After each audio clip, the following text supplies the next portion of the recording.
Hello everyone. तो आज हम करेंगे क्लास 10th साइंस का chapter number 8, how do organism reproduce. ठीक है कि ऑर्गेनिज्म रिप्रोड्यूस कैसे करते हैं।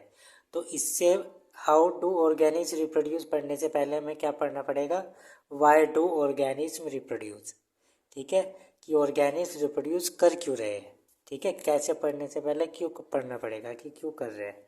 ठीक है, before we discuss the mechanism by which organism reproduce, let us let us ask a more basic question.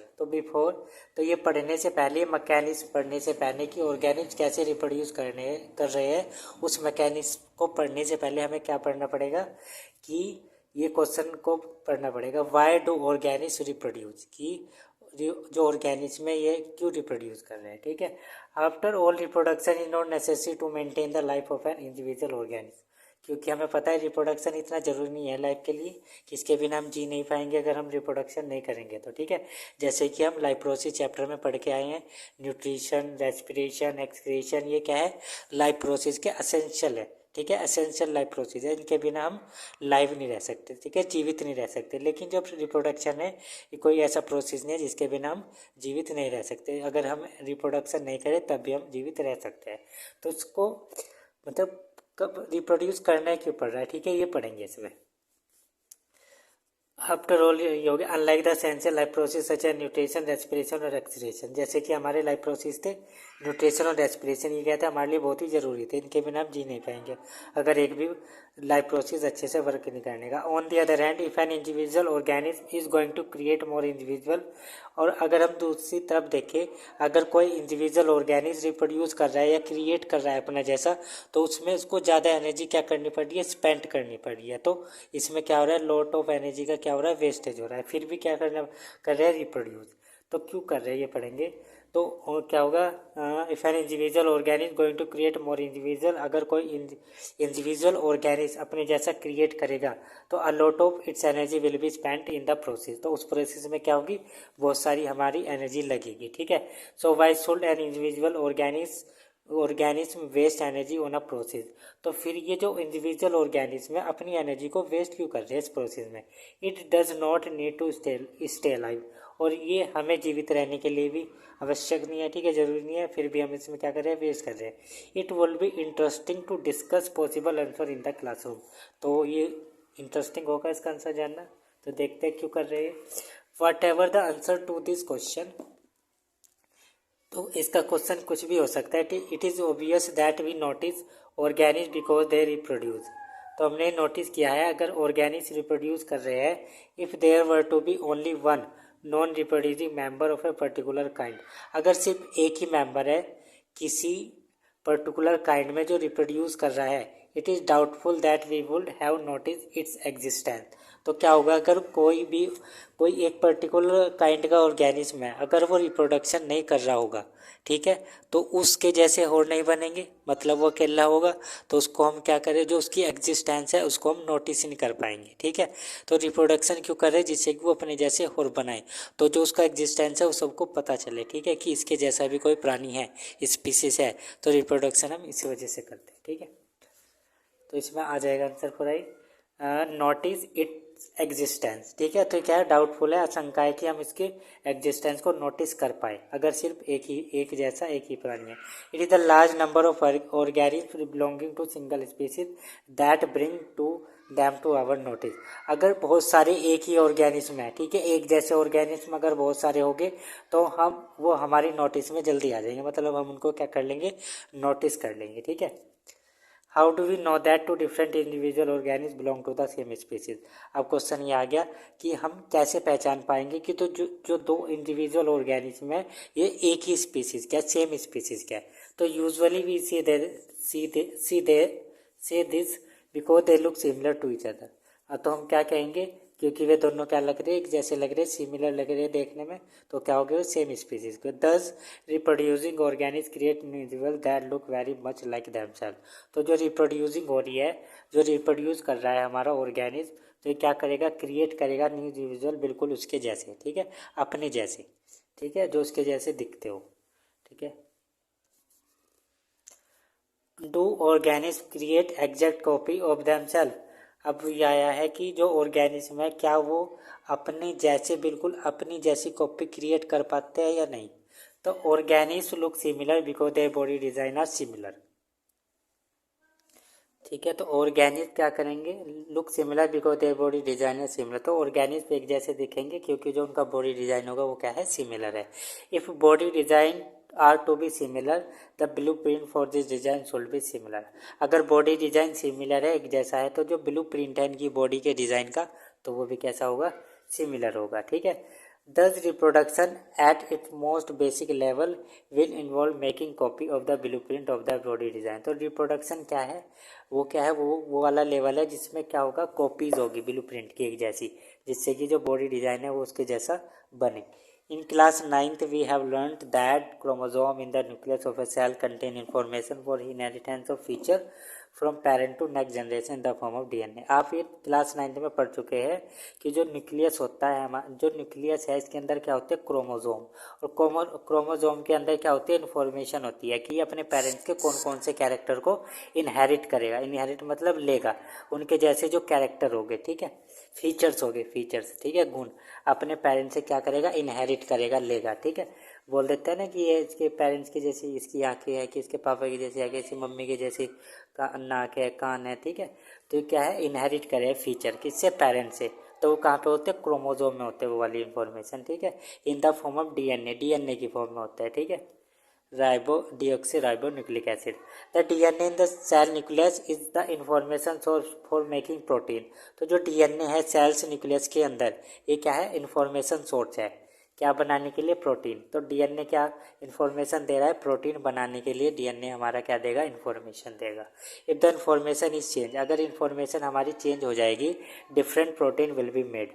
अगर इन्फॉर्मेशन ही चेंज होगी डीएनए के अंदर, ठीक है, भेजी थी कुछ पेरेंट्स से कुछ और वो आई थी इन्फॉर्मेशन, लेकिन डीएनए के अंदर जाके क्या हो गई है, चेंज हो गई है, तो डिफरेंट ही बनेगा। ठीक है, तो उसमें थोड़े बहुत अंतर आ जाएंगे। ठीक है, different protein will eventually lead to alter body design. तो बॉडी डिजाइन कैसा हो जाएगा, थोड़ा सा डिफरेंट हो जाएगा। ठीक है, थोड़े से उसमें वेरिएशन आ जाएंगे।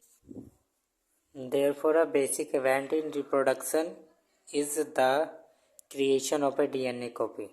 तो रिप्रोडक्शन में जो सबसे बेसिक काम होगा, इवेंट होगा, वो क्या होगा, क्रिएट करना, creation of DNA copy, DNA की कॉपी करना, क्रिएट करना। ठीक है, cell use chemicals reaction to buildup copy of their DNA. तो सेल क्या यूज़ करेगी, केमिकल रिएक्शंस करेगी और एक क्या करेगी, कॉपी कर बना लेगी किसकी, डीएनए की। This create two copy of the DNA in a reproducing cell. तो क्या करेगी, दो कॉपी बनाएगी डीएनए की, किसमें, रिप्रोड्यूसिंग जो सेल है उसके अंदर दो कॉपी बनेगी डीएनए की। And they will need to be separated from each other. तो यहाँ पे इसको क्या करने की जरूरत पड़ेगी, इसको सेपरेट करने की जरूरत पड़ेगी। ठीक है, however keeping one copy of D. तो क्या करेगा सिंपली, तो क्या होगा, देयर विल बी, तो टू कॉपी बनेगी डीएनए की, तो इनको क्या करना पड़ेगा, हमें सेपरेट करना पड़ेगा। तो one copy of DNA in the original cell, तो ओरिजिनल सेल में रह जाएगी। ठीक है, और जो दूसरे वाली होगी उस वो बाहर निकल जाएगी, उसे बाहर कर देंगे, पुशिंग आउट। ठीक है, बाहर निकाल देंगे, जो वर्क नहीं करेगी। ठीक है, तो because the copy pushed out would not have any organize cellular structure. क्योंकि जिस कॉपी को हमने पुश आउट करा है, बाहर निकाला है, इसमें कोई भी ऑर्गेनाइज सेलुलर स्ट्रक्चर नहीं है लाइफ प्रोसेस को मेंटेन करने के लिए। Therefore, DNA copy is accompanied by the creation of an additional cellular apparatus and then the DNA copy separate। तो इसमें क्या होगा, जो डीएनए कॉपी होगी हमारी क्या होगी, क्रिएट होगी एडिशनली सेलुलर एपरेटस में, एक जगह ही क्या होगी, ये क्रिएट होगी दोनों, लेकिन क्या होगा इसके बाद, ये दोनों क्या हो जाएगी, सेपरेट हो जाएगी on cellular apparatus. Cell divide to give rise to two cell. इसके बाद क्या होगी, जो सेल होगी ये डिवाइड हो जाएगी और दो सेल बन जाएगी, एक सेल दो सेल में क्या हो जाएगी, डिवाइड हो जाएगी। This two cells are of course similar but are they likely to be absolutely identical. क्या है, जो ये दो सेल है, ये दो, एक सेल से जो दो सेल बनी है सिमिलर तो होगी, लेकिन क्या है, आइडेंटिकल नहीं होगी। ठीक है, the answers to this question will depend on how accurately the copy creation reaction involve occur. तो जो आंसर है इसका कि ये कितनी जो सिमिलर है, कितनी आइडेंटिकल होगी, किस पर डिपेंड होगी कि किस तरह से ये प्रोसेस हुआ है। ठीक है, कि जो कॉपी हुई है एक्यूरेटली हुई है तो ये नहीं हुई है, ठीक है। No biochemical reaction is absolutely reliable. जो बायोकेमिकल रिएक्शन है ये क्या है, इतनी रिलायबल नहीं है, मतलब एक जैसी कॉपी नहीं बना पाएगा, ठीक है, एग्जैक्ट। तो इसमें क्या होगी, वेरिएशन होगी। Therefore it is only to be expected that the process of copying the DNA will have some variation each time. तो हम क्या कह देंगे कि जब ये क्या रिएक्शन हो रहा होगा तो इन सेल्स के अंदर क्या आ जाएगी, कुछ वेरिएशन आ जाएंगे, ठीक है, मतलब कुछ अंतर आ जाएगा। As a result the DNA copy generated will be similar. तो क्या होगा, इसमें जब कुछ वेरिएशन आ गए, जो कॉपी जनरेट होगी वो सिमिलर तो है लेकिन आइडेंटिकल नहीं है, मतलब बिल्कुल एक जैसे नहीं है, सिमिलर है, कुछ मिलता जुलता है, ठीक है। कुछ लक्षण कैसे होगी, मिलते जुलते होगी, ठीक है। जैसे पेरेंट्स और चिल्ड्रन है, बिल्कुल सिमिलर तो नहीं होते, बिल्कुल एक जैसे टू कॉपी, कुछ ना कुछ वेरिएशन आता है ना, वो इस वजह से ही आता है उनमें, ठीक है। ऐसा तो नहीं है कि बिल्कुल वो फादर पे चले गए, मदर पे चले गए, बिल्कुल टो कॉपी जैसे जुड़वा हो जाते हैं, ऐसे नहीं होते, क्या होता है उनमें वेरिएशन आ जाते हैं, वो उसकी वजह से ही आता है, ठीक है। तो सिमिलर तो है ये लेकिन आइडेंटिकल नहीं है, बिल्कुल आइडेंटिकल एक जैसे नहीं है। Some of this variation might be so drastic that the new DNA copy can not work with the cellular apparatus its inherit.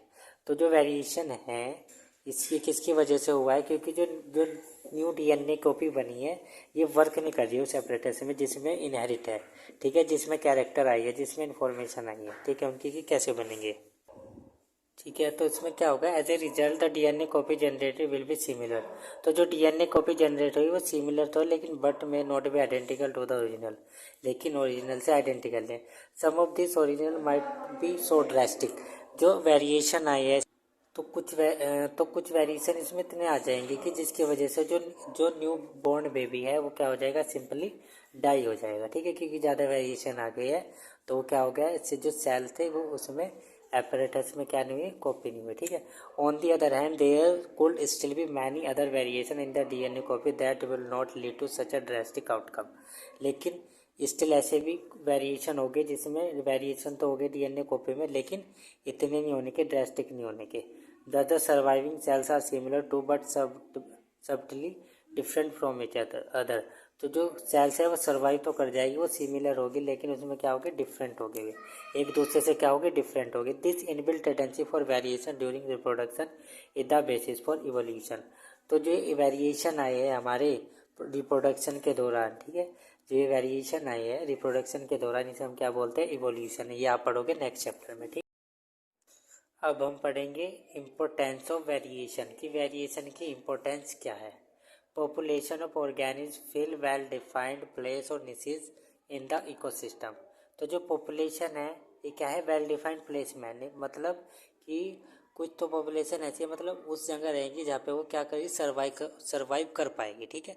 ऐसी जगह नहीं रहेगी जहाँ पे ज़्यादा गर्मी है या फिर ज़्यादा सर्दी, जो सर्दियों में रहने वाले हैं तो ज़्यादा गर्मी में नहीं रह पाएंगे, जो गर्मियों में रहने वाले वो ज़्यादा सर्दियों में नहीं रह पाएंगे, ठीक है। ऐसे ऑर्गेनिज्म है जो हमारे, ठीक है। तो ये क्या है, इंपॉर्टेंस ऑफ वेरिएशन इसमें ही आएगा काम।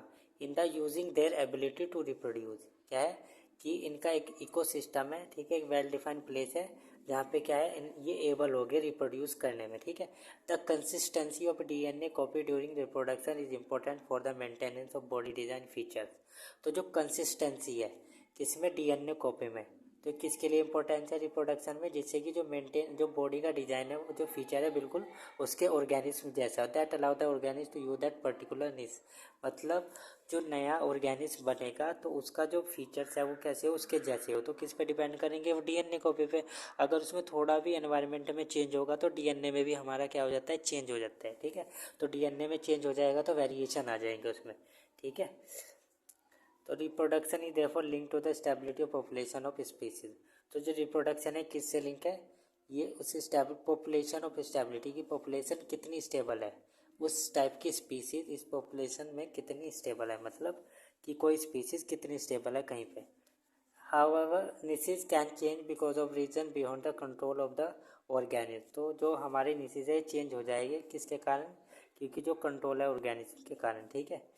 Temperature on earth can go up और डाउन, कि हमें पता है जो टेम्परेचर होता है अर्थ का क्या होता है, कभी अप जाएगा कभी डाउन जाएगा। वाटर लेवल कैन वेरी, और जो वाटर लेवल है वो भी वेरी करेगा, कभी डाउन जाएगा कभी ऊपर जाएगा। और there could be meteorite hit to think of a few example. तो ये क्या है, जो टेम्परेचर है कहने का मतलब है जो हमारी पृथ्वी का अर्थ का जो टेम्परेचर है वो चेंज होता रहेगा, ठीक है। If population of reproducing organisms were suited to particular niche and if the niche were drastically altered, अगर कोई पॉपुलेशन है हमारी और वो एक पर्टिकुलर निच की है, मतलब एक जैसी है, एक टाइप की है, तो क्या होगा इसमें, इफ़ द निच वर ड्रेस्टिकली अल्टर, अगर निच में क्या आ जाएगा, ड्रेस्टिकली चेंज आ जाएगा, ठीक है, the population could be wiped out, तो क्या होगा, जो पॉपुलेशन है हमारी क्या हो जाएगी, वाइप्ड आउट हो जाएगी, मतलब ख़त्म ही हो जाएगी, ठीक है। However if some variation were to be present in a few individual in this population, अगर इनमें कुछ वेरिएशन प्रेजेंट है, ठीक है, अगर हमारे जो ऑर्गेनिज्म है इसमें कुछ वेरिएशन आ गई है, किसकी वजह से, एनवायरनमेंट की वजह से, तो जिन इंडिविजुअल में ये वेरिएशन आए होंगे वही क्या कर पाएंगे, इस जो एनवायरनमेंट हमारा चेंज हुआ है उसमें क्या कर पाएंगे, सर्वाइव कर पाएंगे, ठीक है। There would be some chances for them to survive, तो जो फ्री इंडिविजुअल है जिसमें वेरिएशन आए हैं एनवायरनमेंट की वजह से, तो वही क्या कर पाएंगे, उस एनवायरनमेंट में सर्वाइव कर पाएंगे। तो रीज़न यही आ जाएगा इसमें, इम्पोर्टेंस ऑफ वेरिएशन में क्या आ जाएगा, if some variation were to be present in a few individual in this population there will be some chances for them to survive. Thus if there will be population of bacteria, तो इसमें example आ जाएगा living in a temperate water, अगर एक population है, bacteria की population है, मतलब बहुत सारे बैक्टीरिया है और ये किसी टेम्परेट वाटर में है, इफ़ द टेम्परेट वाटर मतलब ना तो ज़्यादा हॉट है और ना ज़्यादा ही कोल्ड है, if the water temperature were to be increase by global warming, अगर जो हमारा टेम्परेचर है वाटर का वो इंक्रीज हो गया, किसकी वजह से, ग्लोबल वार्मिंग की वजह से, most of this bacteria will die, तो अधिकतर जो उसके बैक्टीरिया होंगे, जो वाटर के अंदर जो बैक्टीरिया होंगे वे क्या हो जाएंगे, डाई हो जाएंगे, मर जाएंगे। But the few variant resistant to heat, लेकिन कुछ ऐसे होंगे जो इसको क्या कर जाएंगे, झेल जाएंगे, ठीक है, रेजिस्टेंस हीट को क्या कर जाएंगे, झेल जाएंगे, वुल सर्वाइव, वो क्या हो जाएंगे, सर्वाइव हो जाएंगे, एंड ग्रो फर्दर, और ग्रो हो जाएंगे, ठीक है। तो वेरिएशन इज दस useful for the survival of species over time, तो सर्वाइवल किस में यूजफुल है, किस लिए इंपॉर्टेंट है, स्पीसीज को ओवर टाइम तक, मतलब ज़्यादा टाइम तक क्या कर पाएगा, सर्वाइव रह पाए, इसके लिए स्पीसीज में क्या होना चाहिए, वेरिएशन हो गया, ठीक है। तो आई होप आपको यहाँ तक समझ में आया होगा, और नेक्स्ट वीडियो में हम करेंगे टाइप्स ऑफ रिप्रोडक्शन के बारे में पढ़ेंगे, ठीक है, कि किस तरह के कौन कौन से टाइप है रिप्रोडक्शन के। So thank you for watching this video.